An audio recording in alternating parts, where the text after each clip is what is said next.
All right, everybody. So we have Kezia Parmley from Australia with us today on the Figures Dojo Secrets podcast. Kezia, thanks very much for joining us.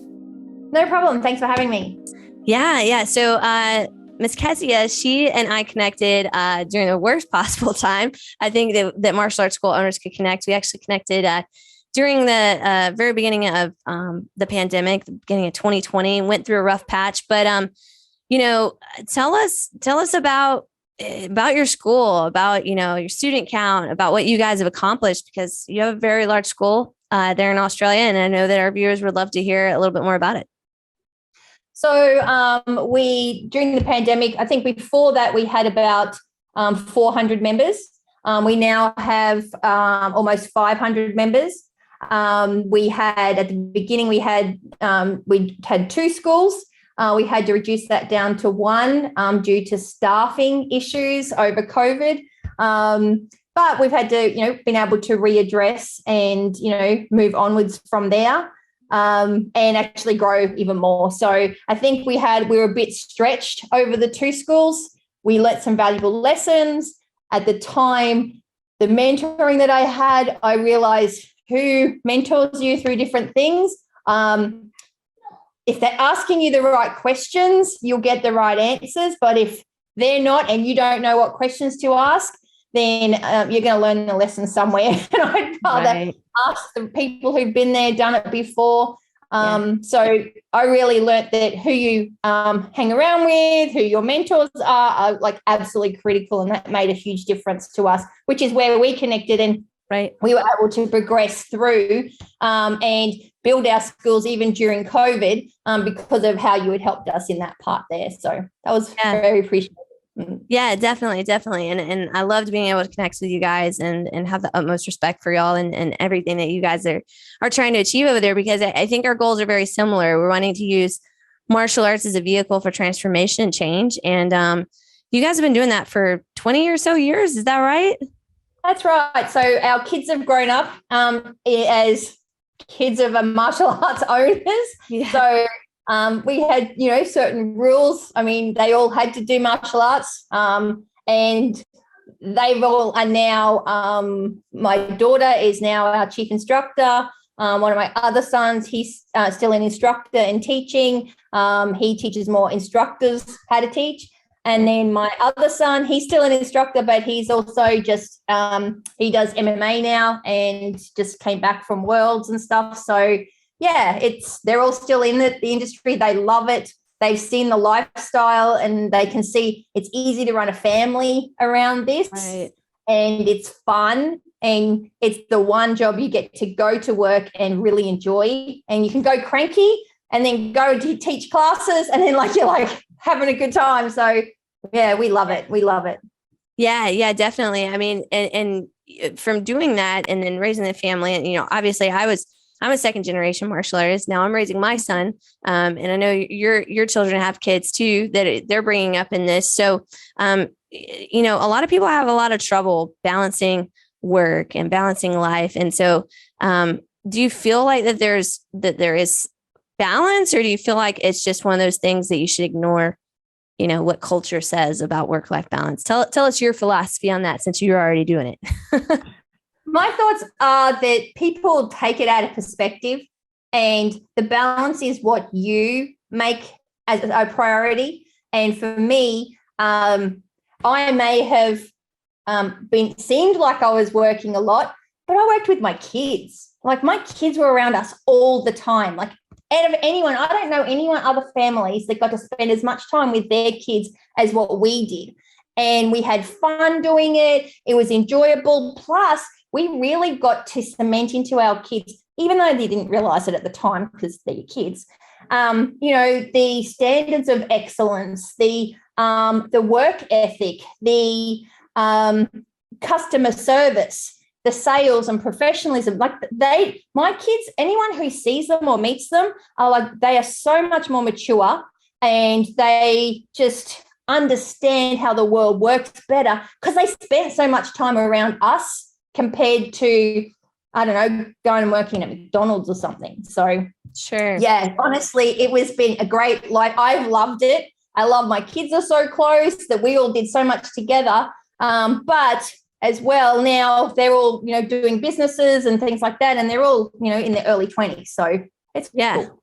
Yeah, definitely. Definitely. And tell our viewers a little bit more about, you guys have had this successful martial arts school. And I know especially after working together, one of the things that I realized as I was working and coaching you guys is like, you're very in depth on systems and wanting to have standard operating procedures.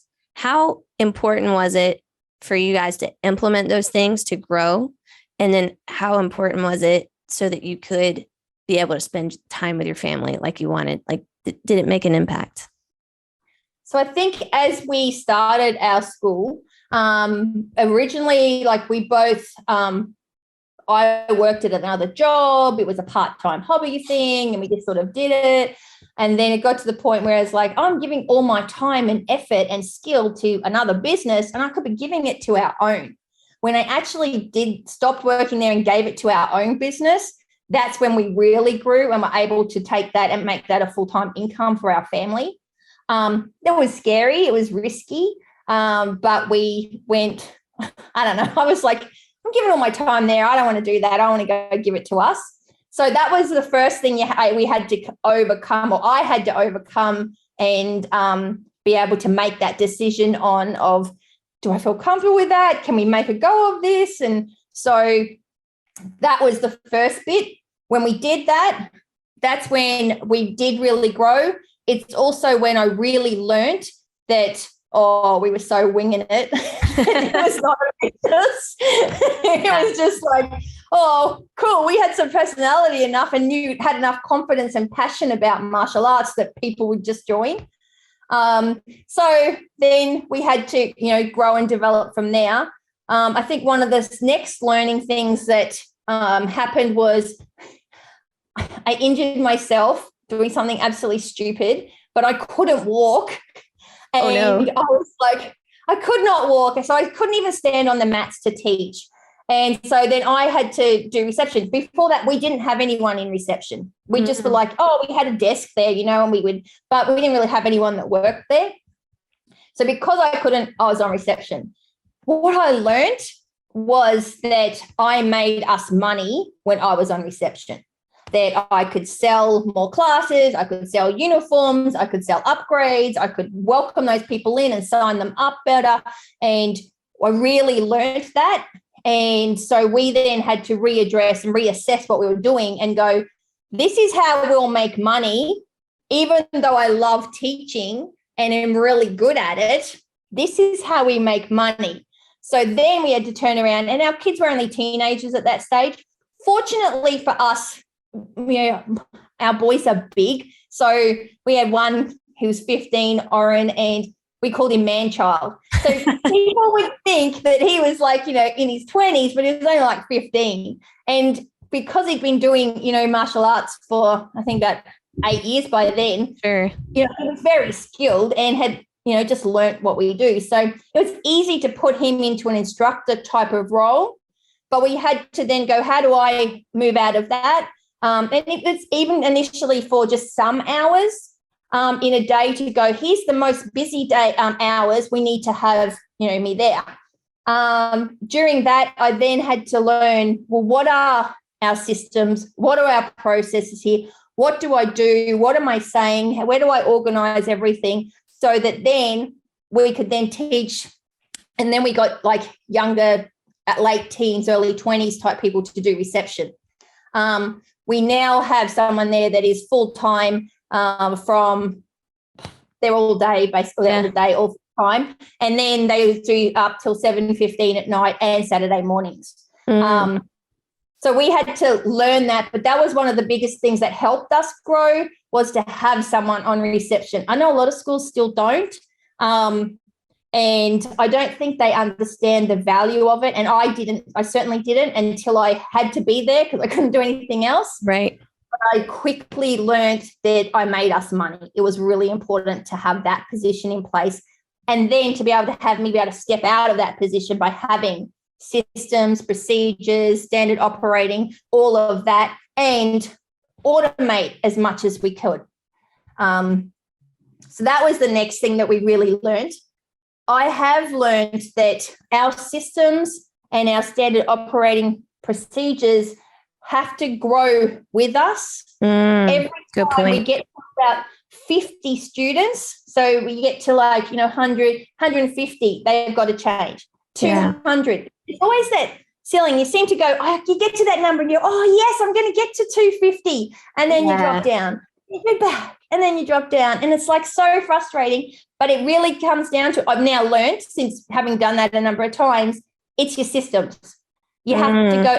It doesn't necessarily mean it's your admin systems. It could be your teaching systems. It can be, your floor management. It can be your timetable, but it's your systems. So if you get to a point we found I don't know why it's a 50, whether that's an easy number to set as a goal. And so then you notice you're not getting it, but it's the systems. And right now we're reviewing all of our sales systems. So from lead generation right through to sign up.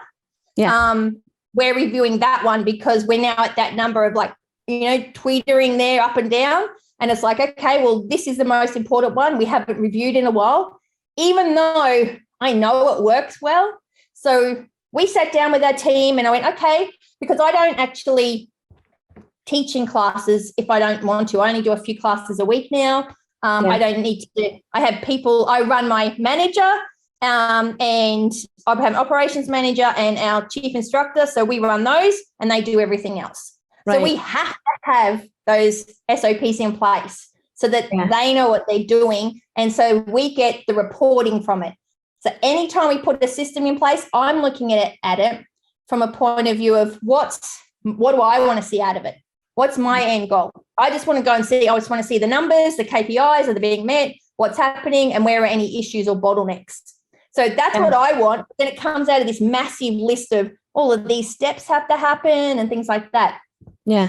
So I had breakfast with the team. We sat down and I went, okay, tell me about how it's working. All right. So we went through all of that. Now, technically, I know how it works. I know all of that, but I needed them to take That's how you diagnose. Yeah. That's good. Take ownership. Tell me, hey, some of them actually said, well, I know I'm supposed to do this, but I don't actually do it. Okay, great. I want to know that stuff because obviously there's something wrong there. If you're not doing it, either you don't see the purpose or the value of it, or it's just too hard, at that time. So we got everything. And then I said, okay, great. What's not working for you? Well, then I got, okay, well, this isn't, and we could do this better. And, so then they were putting in their ideas. So I wanted them to own this SOP because it's such an important one in our business. And I wanted them to own it. And then I wanted them to give ideas of, well, how can we improve it? And do you know what? They had some really, really good ideas, which I was really happy with. And it's okay, we can put all of this in place. And I know that even though we've been going for a really long time, what we do it well. Yeah. We have probably streamlined that so much that we've saved hours of work, and as well being able to pinpoint areas where things would fall down, so to be able to then make sure mistakes weren't going to happen. So glad we did it. Did it. You have to do that. Yeah. So it sounds like you guys are, anytime you get stuck, you're essentially creating an audit of the systems that you have and then just diving in and choosing one to work on that you think might be the thing that's holding you guys back. And for a lot of school owners, when they hear the word SOP, they're like, oh my God, standard operating procedure.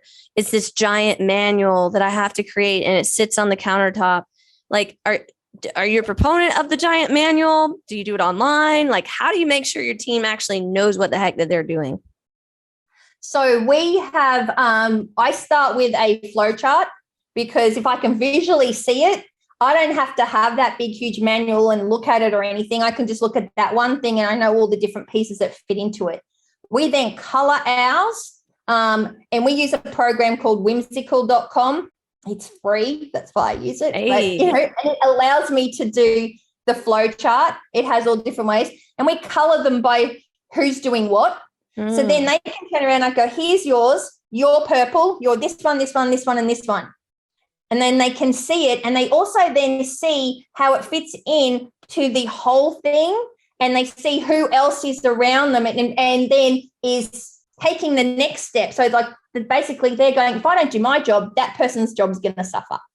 So, and as a visual, I find it's easy.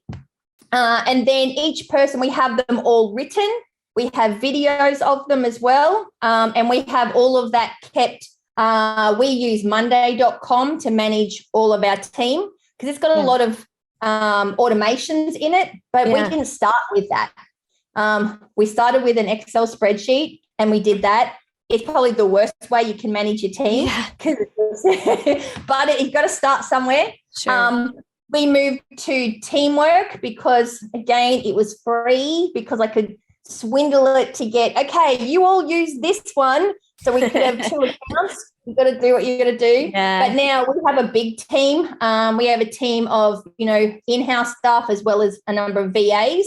So that ain't always, they get to talk on Skype. We're all on Skype all the time. So it's like as though the desk is right there and we're asking each other questions. We have group chats so that everyone knows what's going on. But we have it, for example, we might have like our belt rank promotions. All of the tasks are completely listed that has to happen for that one event. And then those are all assigned to people and they all have due dates. So that by the time the event happens, everything has happened. This enables us to know, are we behind on anything? Does anyone need any help because they're getting overworked or something? And we don't forget anything then. Because that's the hardest part is there's so much you have to do to run a martial arts school. For sure.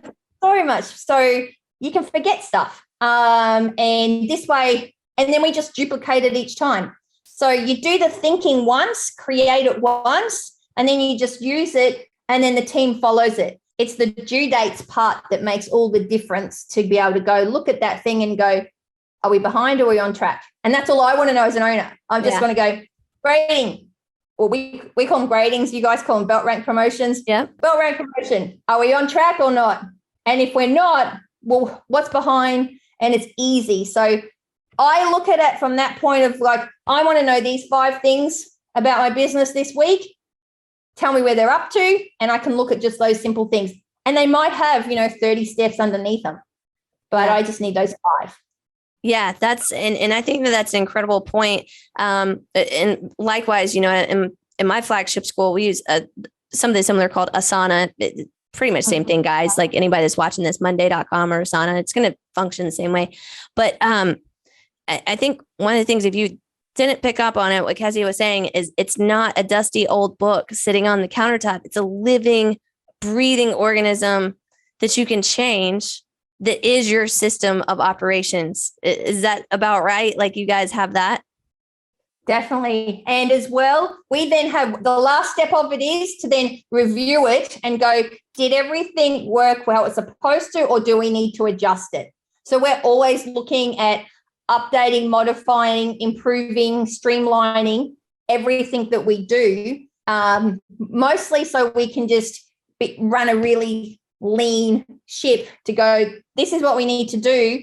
And I think that's important too, to always be reviewing it. It's not how you do it once, that's how you do it forever. It's always evolving.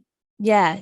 So optimizing what you're doing is key. And I know when we were talking offline earlier, you were talking about, you guys have become leaner, and we as well in our flagship school, I think that prior, you don't think that anything crazy is what all of us experienced over the last couple of years is going to happen. So you tend to have the extra fluff. Were there things that in this post-pandemic world that you're like, yeah, we're never going to add that back in again because it's unnecessary? Have you guys done that type of audit? And what were some of those things maybe that you might have found that you're like, we don't need this anymore? I think one of the things I did learn that we do need, I think that's probably the biggest thing that I learned out of it, was that we added in free 15-minute private lessons. So we do that for anyone who's maybe falling a bit behind, they need a bit of help. And we actually added a time slot. We had really, when you got your stuff and it's busy, kind of a not so busy, and then it's busy again, on certain days. So that not so busy time, we then added in these free private lessons, and that has been massive for our student retention. And it really did help us to get through. That's one thing that we learned, we put in place, because at the time we could, because it's like we didn't even have classes, so we could, but that we now will keep forever. That was massively improved our student retention and just the goodwill that we could give to people, and we want to help them. So so that was one thing we actually learned to keep. In terms of what to get rid of, I think we eliminated a lot of stuff. We definitely fine-tuned. I think because that's when I really stepped out of the business as well, because I was working a lot with Spark Ignite. And so our systems have definitely changed, because I just run everything from home, and I don't have to see the team. I still do, because they're my friends. But so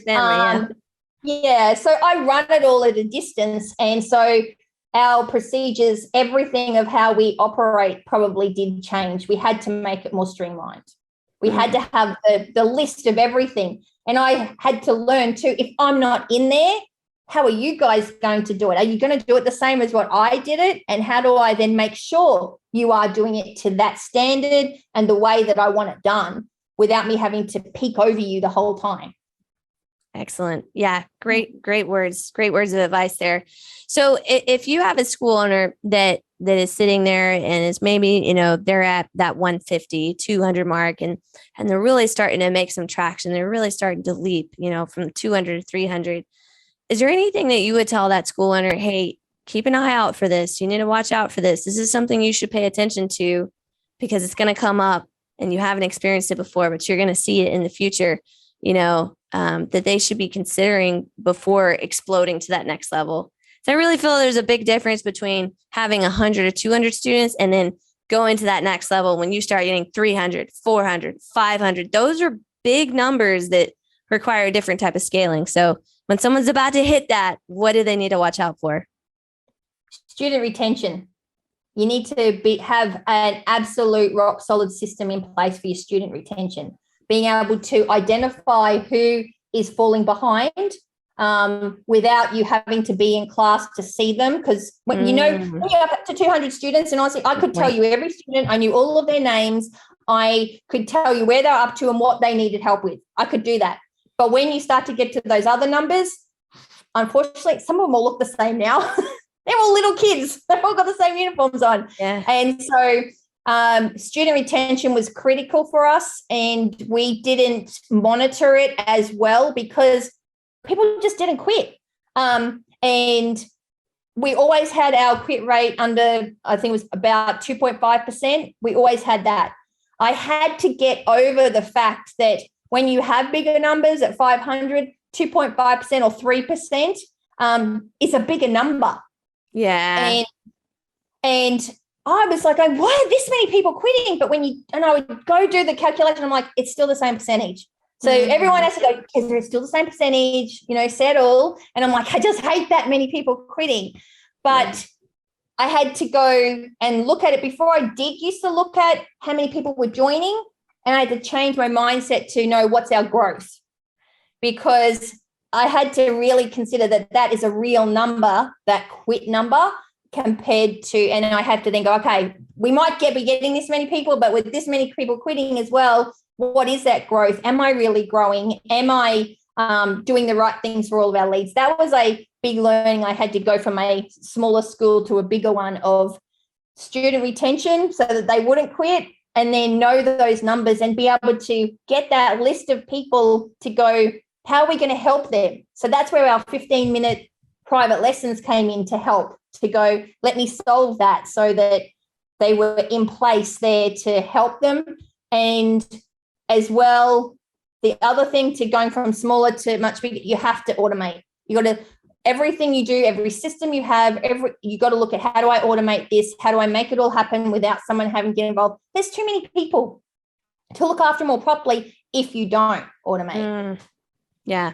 Well, that is awesome. That is definitely very awesome. Well, Kezia, thank you for such a great interview. Focus Martial Arts out of Australia. It's Brisbane, Australia, right? Yes, it is. Yeah. So thanks for a great interview. We appreciate it. Thanks for joining us. No problem at all. Thank you for having me.